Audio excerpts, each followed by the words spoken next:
1974년 12월 6일 당시 32살이었던 삼성그룹 이건희 이사가 도박과도 같은 투자를 했습니다.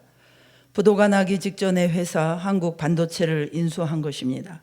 다 망해가는 회사에 왜 돈을 쓰느냐고 주변에서는 한결같이 만류했습니다. 삼성그룹 회장의 아들인데도 삼성의 계열사 단 한 곳도 돈을 빌려주지 않았습니다. 하는 수 없이 이건희 이사는 개인 재산을 털어서 반도체에 뛰어들었습니다. 아버지인 이병철 회장도 아들의 모험을 그냥 지켜보기만 했습니다. 그러다가 9년의 세월이 흐른 1983년 삼성그룹이 반도체 사업에 올인하겠다고 선언합니다. 당시에 반도체 공장을 짓는 데는 18개월이 걸리는 것이었습니다. 그런데 이병철 회장은 불도저 361대, 덤프트럭 674대, 중장비 2천여 대와 무려 26만 명이라고 하는 어마어마한 인력을 투입해서 6개월 만에 반도체 공장을 건설했습니다. 대대적인 투자, 그리고 10년 후에 1993년 삼성은 반도체 부분 세계 1위를 달성했습니다. 삼성전자의 반도체 매출은 50년 동안 50만 배 증가했다고 합니다. 50년 중에서 30년이 넘도록 메모리 분야 세계 1위를 지켜왔습니다. 2024년 12월 6일 삼성의 반도체 사업 50주년을 맞이했습니다. 수많은 세계 최초를 기록하고 우리나라 기업으로는 최장기간 세계 1위 자리를 지켜내고 한강의 기적 중에서도 가장 빛나는 기적의 50주년, 역사적이고 기념비적인 시점이었습니다. 빵빠레를 울리고 샴페인을 터뜨리고 꽃다발이 산더미처럼 쌓여야 하는 순간인데 아무것도 없었습니다. 단 한 번의 기념식도 없었습니다. 단 한 번의 공식적인 행사도 없었습니다. 왜냐하면 삼성의 지금의 시간은 축제의 시간이 아니라 문제의 시간이기 때문입니다. 10만 전자라고 불렸던 주가가 한때 4만 전자까지 떨어졌습니다. 축제가 아니라 문제이고 문제 정도가 아니라 난제라는 상황, 비단 한 기업의 이야기만은 아닙니다. 2007년 한국 경제는 세계 11위였습니다.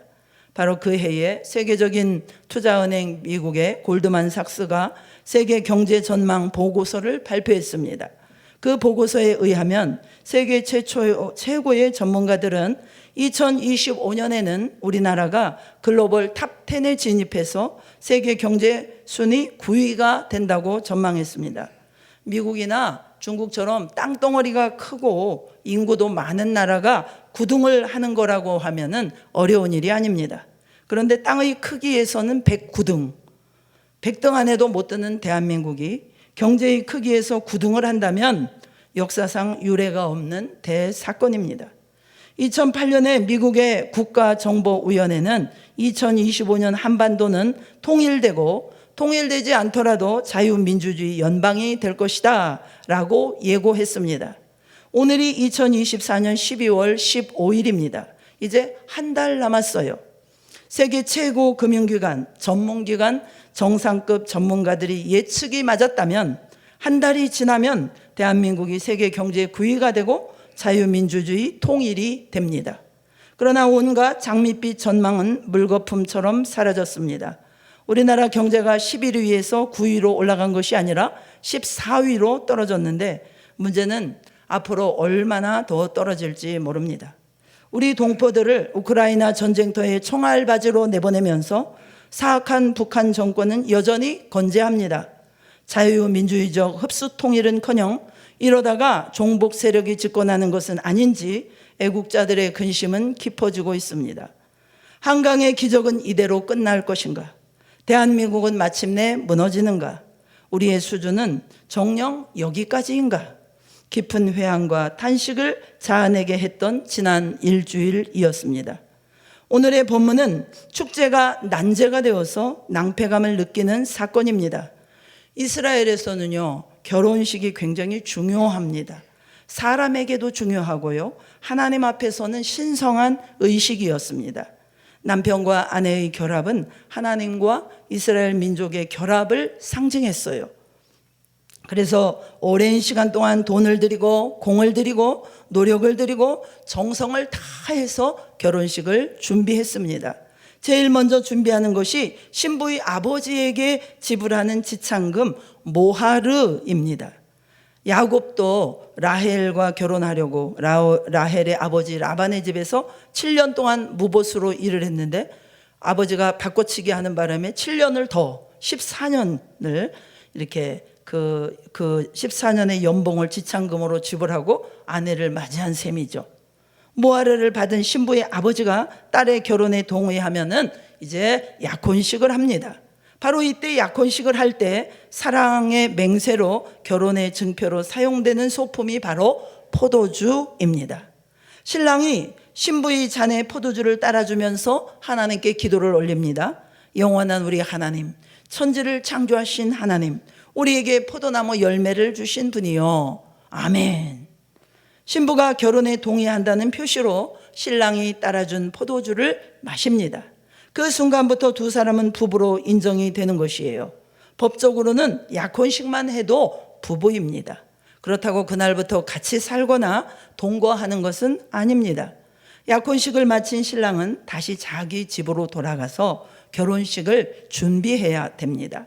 첫째는 신부를 데리고 와서 살 집을 장만해야 됩니다. 둘째는 가족과 친척과 이웃들을 불러서 성대하게 베푸는 혼인잔치를 준비해야 됩니다. 집을 장만하고 잔치를 준비하는데 대략 1년 정도가 걸렸습니다. 약혼식을 한 다음에 신부는 신랑을 떠나보내고 언제 우리 신랑이 준비를 마치고 나를 데려가나 그 신랑을 기다려야 됩니다. 신랑이 밤에 올 때도 있어요.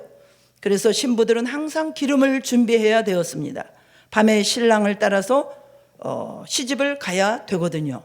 성경에 기름을 준비한 그런 슬기로운 5처녀 이야기가 나오지요. 이런 이스라엘의 결혼식 풍습에서 나온 이야기입니다. 1년을 기다려야 하니 쉽지 않습니다.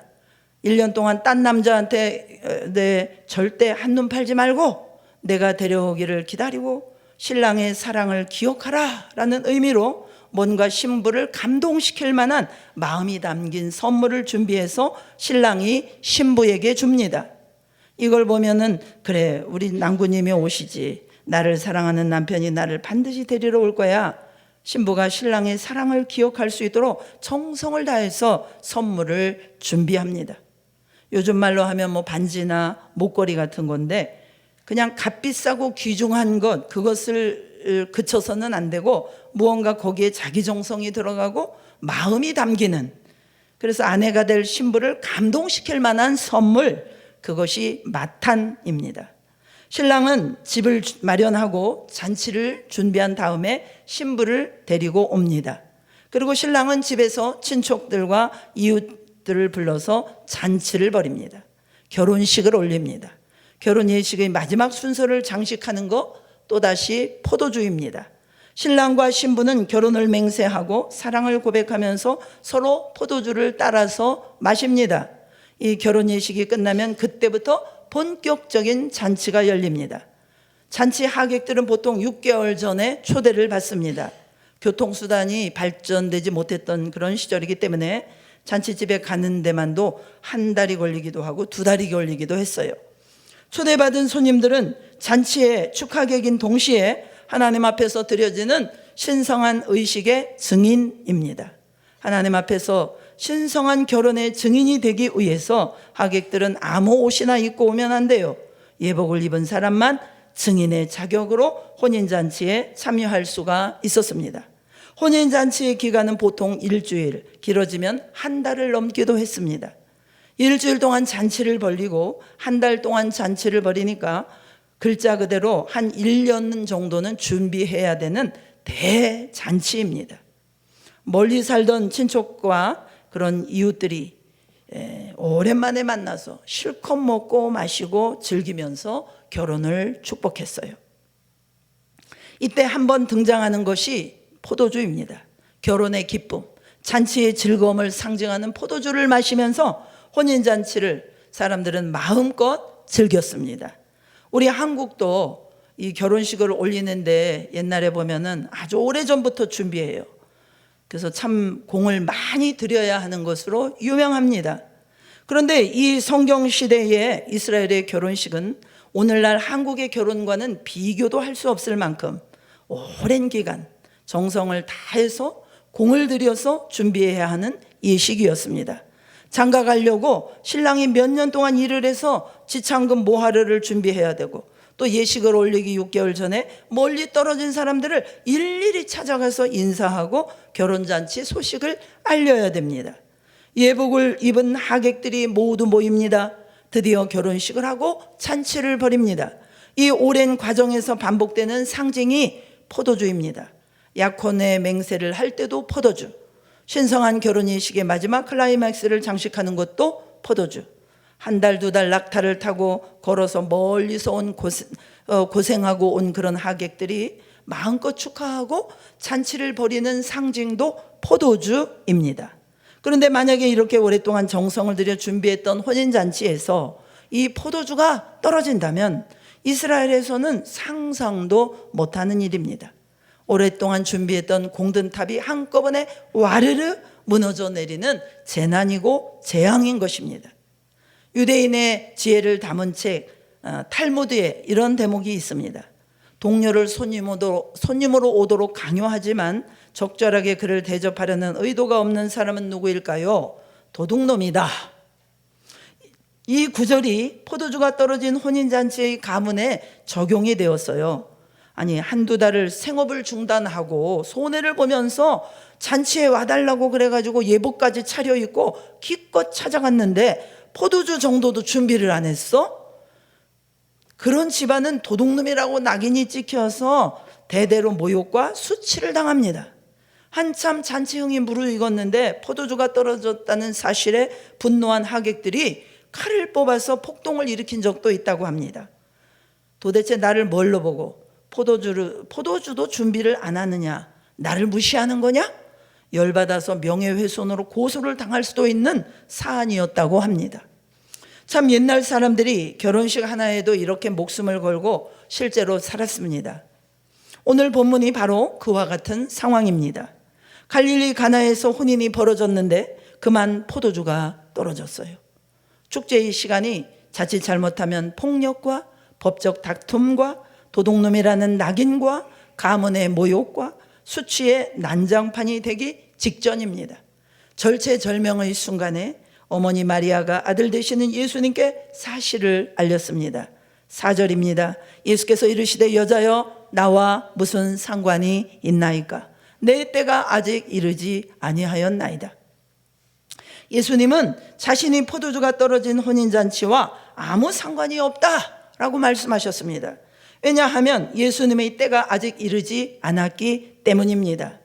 여기서 말씀하시는 예수님의 때, 도대체 무슨 때이고 언제일까요? 어느 설교자는 이 때가 요한복음 2장 2절에 해당된다고 해석했더라고요. 예수와 그 제자들도 혼례의 청함을 받았더니 혼인잔치 때에 예수님은 주인이 아니셨습니다.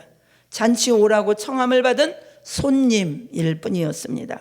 잔치에 엄연히 주인이 있어요. 주인이 있는데 손님이 이래라 저래라 할 수 없는 노릇입니다. 잘못하면 난장판이 되고 아수라장이 되지만 예수님은 그걸 해결할 수 있지만 엄연히 그분은 해결해야 하는 주인이 아니고 상관없는 그런 손님의 때를 보내고 계셨습니다. 이 예수님 말씀을 알아차린 마리아가 대단히 중요한 행동을 합니다. 5절 다 같이 읽읍시다. 5절 시작. 무슨 말씀을 하시든지 그대로 하라. 그분이 무슨 말씀을 하시든지 그대로 해야 된다면 그분은 더 이상 손님이 아닙니다. 그분이 무슨 말씀을 하시든지 그대로 하도록 준비되어야 한다면 그분은 주인이십니다. 예수님은 혼인잔치에서 손님의 때를 보내고 계셨어요. 그런데 마리아가 그분이 무슨 말씀을 하시든지 그대로 하라. 저분을 손님이 아니라 주인으로 모셔라. 주인님의 말씀에 무조건 순종하라 라고 하인들을 준비시켰습니다. 이제 예수님은 마리아에 의해서 손님에서 주인으로 초청되셨습니다. 예수님의 때는 이제 손님의 때가 아니라 주인의 때가 되었습니다. 이제 주인의 때이기 때문에 주인이신 예수님이 마음껏 아수라장이 될지도 모르는 난국을 수습할 수 있게 되었습니다. 예수님의 눈에 그 정결례를 행하는 그 물 항아리, 하객들이 이게 손 씻고 발 씻는 허들에 물 담은 그 항아리, 그게 예수님 눈에 띄었어요. 예수님이 명령하셨습니다. 7절, 8절 우리 다 같이 한번 읽어보시겠습니다. 7절, 8절 시작.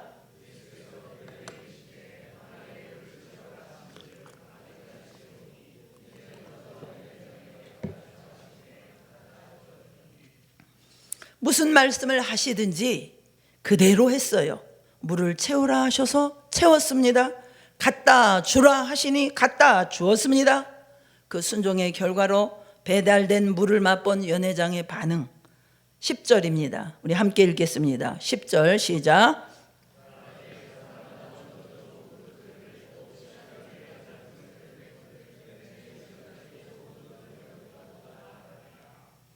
와, 손 씻고 발 씻는 이 허들의 물이요, 연회장이 감탄할 만큼 좋은 최상급 포도주로 변화되었습니다. 폭동이 날 수도 있고 명예훼손으로 고소당할 수도 있고 도둑놈의 집안이라고 낙인 찍힐 수도 있었던 이 재앙은 오히려 기적이 되고 축복이 되었습니다. 잔치는 끝나지 않았고 잔치는 계속될 수 있었습니다. 2000년 전 갈릴리 가나의 혼인잔치는 계속되었어요. 그렇다면 2000년이 지난 지금 대한민국의 잔치는 과연 계속될 수 있겠습니까? 당분간은 어려울 것입니다. 지난 1년 동안 가게 하다가 망해서 폐업한 자영업자가 100만 명이 넘었다고 합니다. 그리고 지난 1년뿐 아니라 해마다 1년에 100만 명이 넘는 아기들이 태어나지도 못하고 빛을 보지 못하고 엄마 뱃속에서 지워져서 낙태되어 버립니다. 아기들은 죽어가고 어른들은 망해갑니다. 청년들이 취업하기 힘들고요. 결혼하기 어려운지 이미 오래되었습니다. 우리나라 전체 노인 인구의 절반 이상이 빈곤의 허덕입니다. 자살률, 낙태율, 출산율, 노인 빈곤율에서 안타깝게도 대한민국은 세계 최악의 수준입니다. 오랫동안 준비한 혼인잔치에서 가장 귀중한 상징 포도주가 떨어지는 바람에 낭패가 되듯이 우리 할아버지 할머니가, 아버지와 어머니가, 저와 여러분이 오랫동안 고생해서 쌓아 올린 공든 탑이 무너지는 시대입니다. 제가 기사를 훑어보니까 2018년 기사 대한민국 잔치 오래전에 끝났다. 2023년의 글 대한민국 잔치는 끝났는가. 2012년 쓰여진 기사 한국교회 부흥의 잔치는 끝났다. 여러분, 교회는 대한민국의 엔진이었습니다. 믿습니까? 나라도 없고 돈도 없고 힘도 없었던 시절에도 교회가 전진할 때 백성들이 힘을 내고 우리 역사도 함께 전진했어요. 먹을 것도 없고 입을 것도 없고 전쟁의 폐허 속에서도 교회에 하나님의 성령이 부어지고 기도가 타오르고 영적인 대잔치가 벌어질 때 한강의 기적이 가능해졌습니다. 그런데 한국교회 부흥의 잔치가 끝나면서 대한민국의 잔치도 끝나가고 있는 것 같습니다. 영적인 부흥과 경제적인 기적과 정치적 민주화라는 전 세계가 찬탄하고 찬사를 보냈던 대잔치에 허무하고 참으로 허탈하며 수치스러운 끝물에서 우리는 한 여인의 목소리를 기억해야 합니다.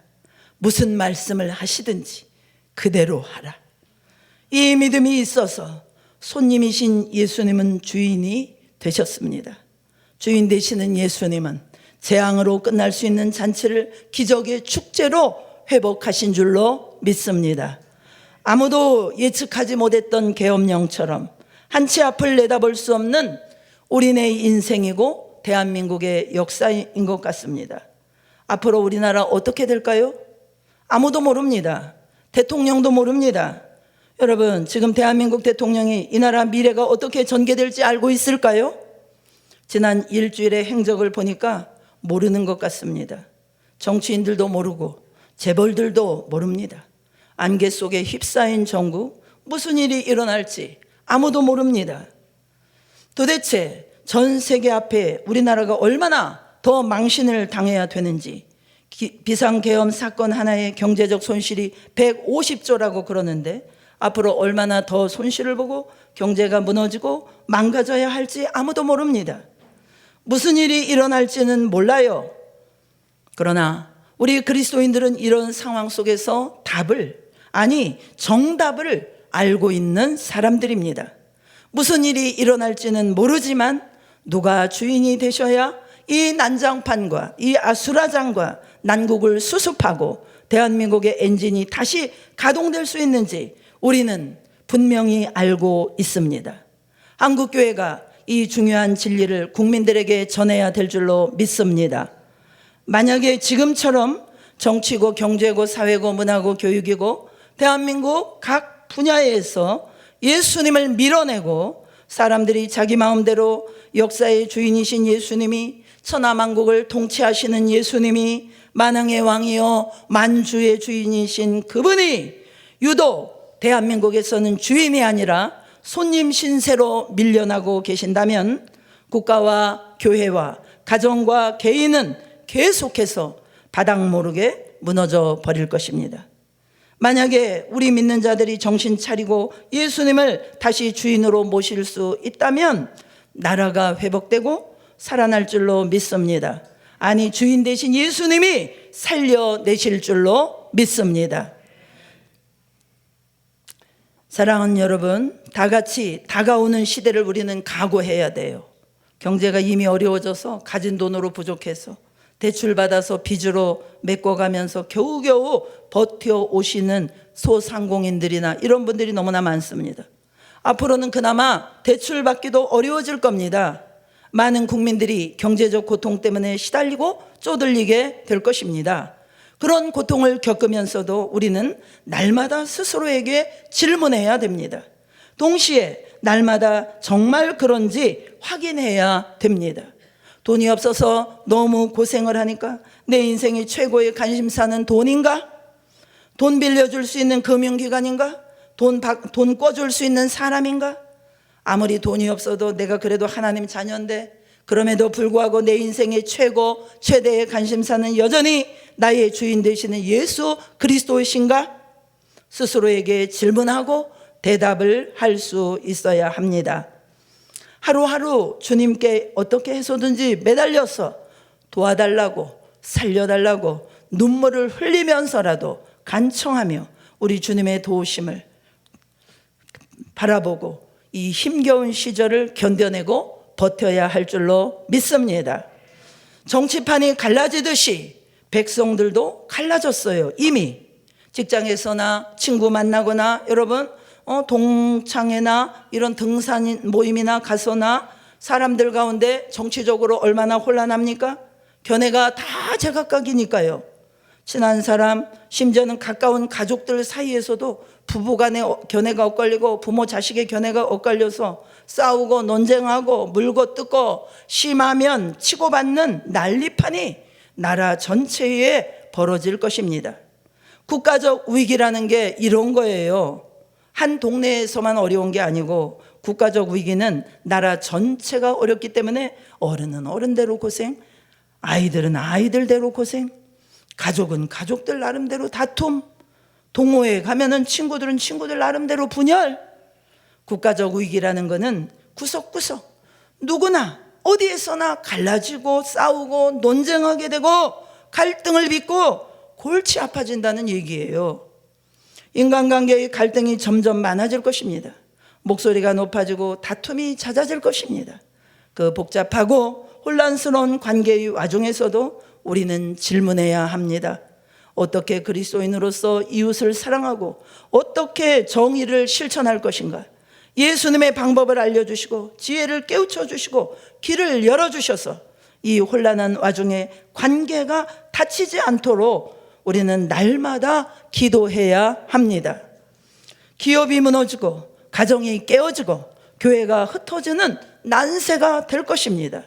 이 어지러운 세상에서 무슨 일이 있어도 우리는 예수님을 붙들어야 합니다. 정신 바짝 차리고 죽기 살기로 예수님을, 아니 예수님만 붙잡아야 합니다. 우리 모두 난세에 살아남으시기를 축복합니다. 난세에 그냥 생존이 아니라 양심과 신앙을 지키는 그리스도인으로 생존하시기를 주님의 이름으로 축복합니다. 예수님은요, 찾아오는 사람들을 결코 빈손으로 보내신 적이 없어요. 누군가 도와달라고 그럴 때 결코 외면하신 적이 없어요.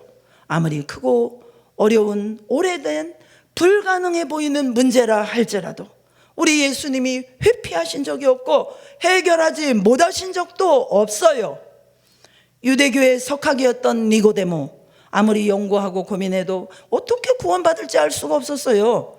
그렇다고 벌건 대낮에 유대교 최고 석학 랍비가, 지도자가 시골뜨기 출신 목수 예수를 찾아가서 물어본다는 것은 창피한 일이에요. 이 당시 이 당대의 학자가 체면을 차리느라고요, 사람들 눈을 피해서 도둑고양이처럼 밤에 몰래 예수님을 찾아가지 않습니까? 예수님이 니고데모에게, 야, 너만 체면 있냐? 나도 체면 있지. 무슨 나한테 물어보는 게 그렇게 창피한 일이라고 밤에 찾아와? 낮에 다시 와. 예수님이 니고데모를 돌려보내지 않으셨어요. 예수님 그를 맞아주시고 내가 거듭나야 하나님 나라를 보리라. 니고데모가 그토록 갈망했던 구원의 진리를 깨우쳐 주셨습니다.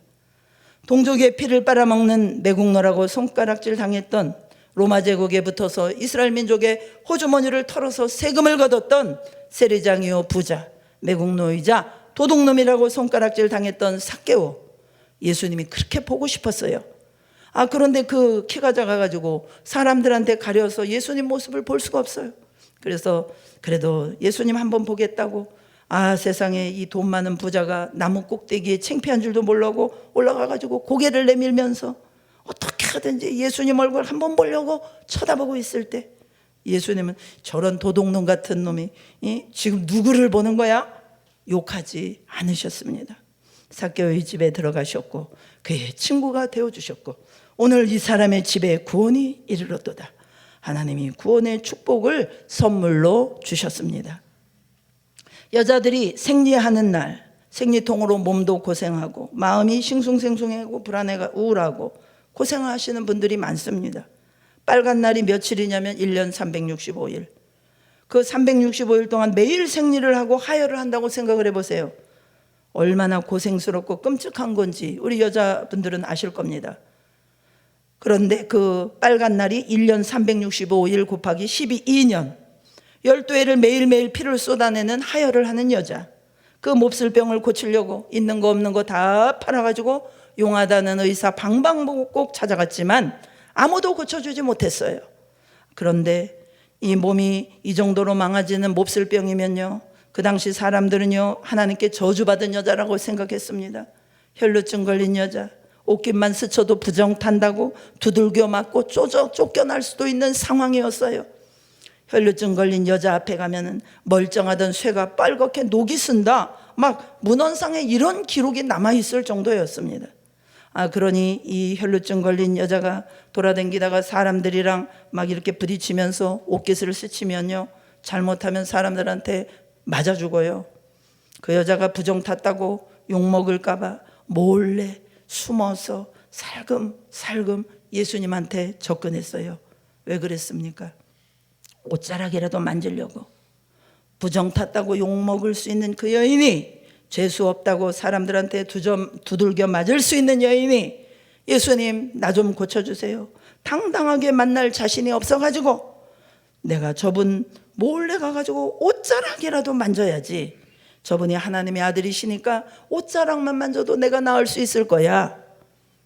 참 눈물 나는 믿음을 가지고 살금살금 다가가서 예수님의 옷자락을 만졌을 때 예수님 멀쩡한 쇠에 녹슬게 하는 부정 타는 여자라고 외면하지 아니하시고 즉시로 하혈이 멈추고 그 여자의 병을 고쳐주시는 은혜의 기적을 베풀어 주셨습니다. 여러분, 앞으로 대한민국이 어떻게 될지 모릅니다. 어떤 방법으로 이 난국이 수습될지 모르겠어요.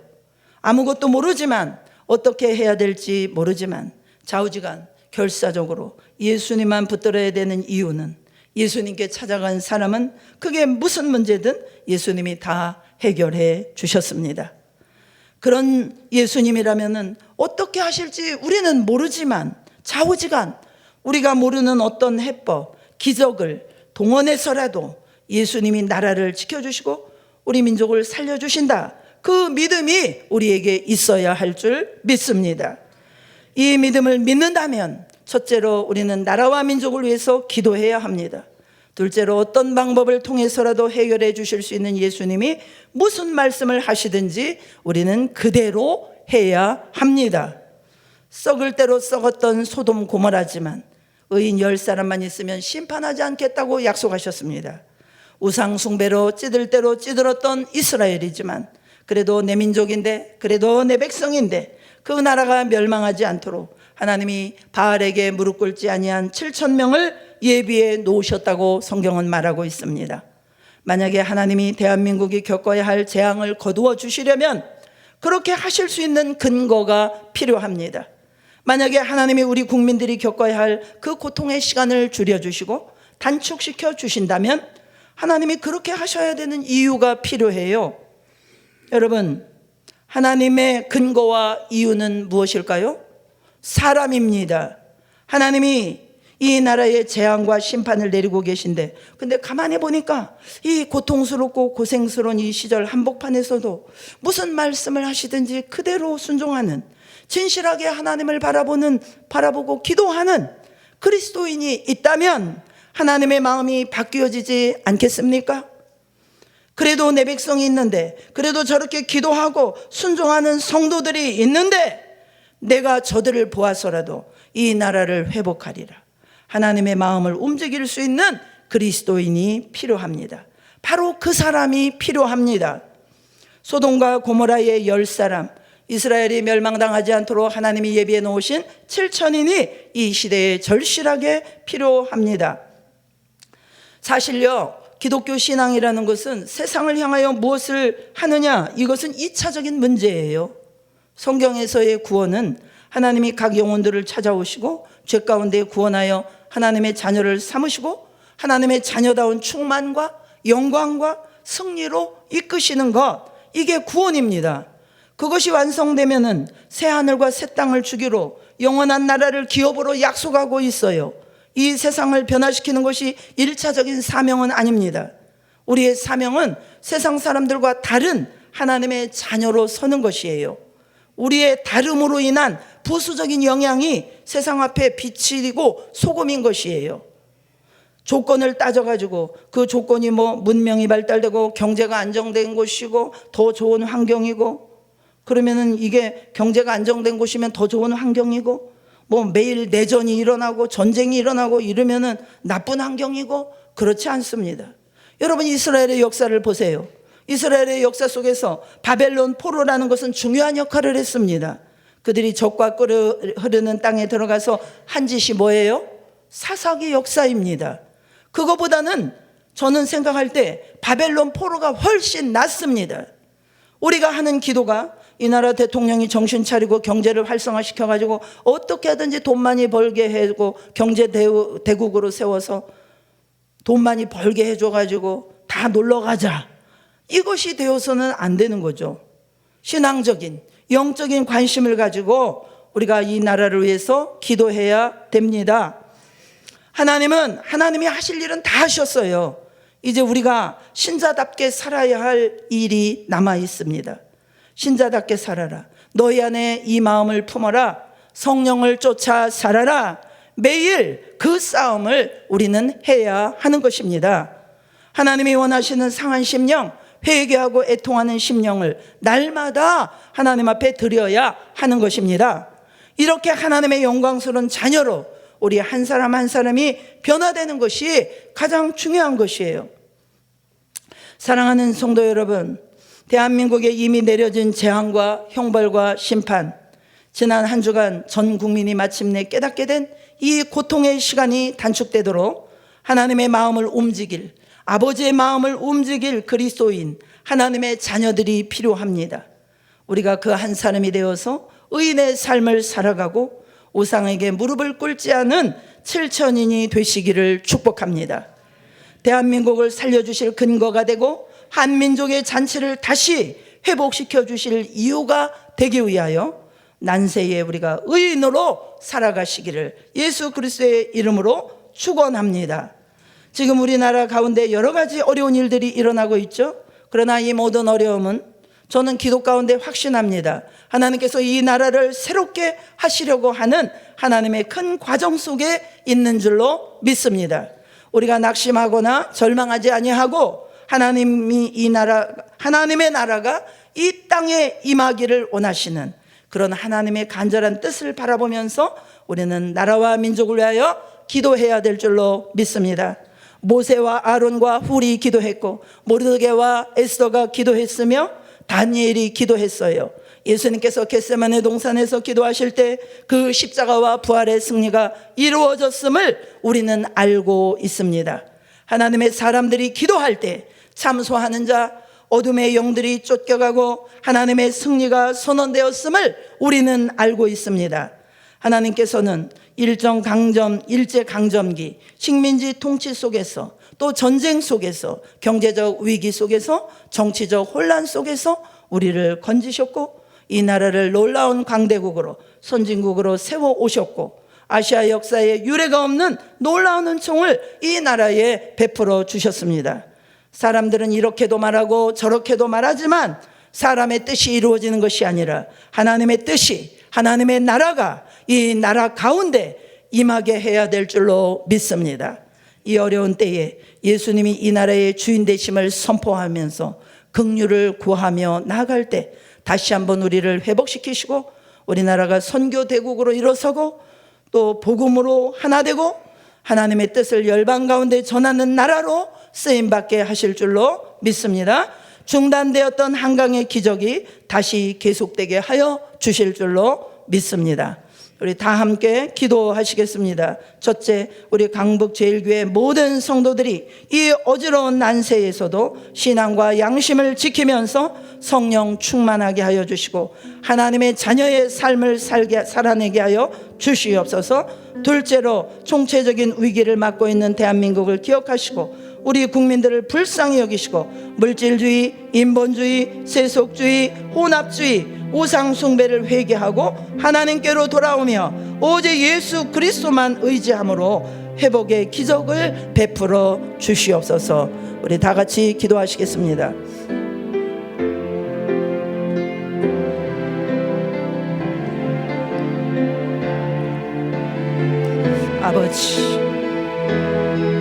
아버지 하나님,